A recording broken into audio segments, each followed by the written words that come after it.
Hi, this is Meghan Ward at writerland.com, and I'm here to talk this week about memoir. Specifically, should you write your memoir in past or present tense? This is a problem that all writers encounter, whether they're writing fiction or memoir, whether to write their books in present tense or past tense.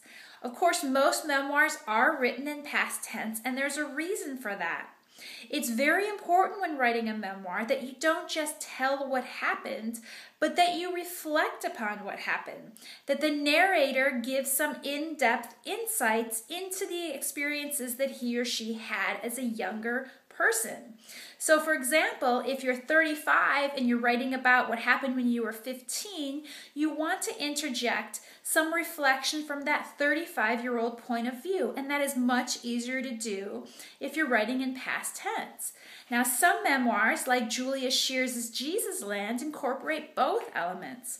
She wrote her memoir, the scenes in her memoir, in present tense, but at the end of each chapter, she included an excerpt of past tense reflection upon what happened in that chapter, which was fantastic, and that book went on to become a New York Times bestseller, so that technique obviously was very successful.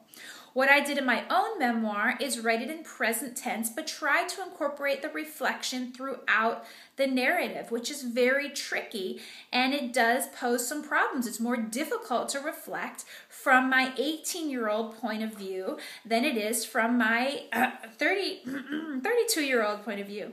So what I did is, as I grew as a character, as I grew from 18 to 19 to 20 to 21, I looked back on the actions of my previous self a year or two earlier and reflected on those right there in the scene. But it isn't as easy to reflect and to give depth to your memoir if you're writing in present tense. And it is rumored that publishers and agents don't like memoirs written in present tense as much as in past tense, but I wouldn't let that discourage you.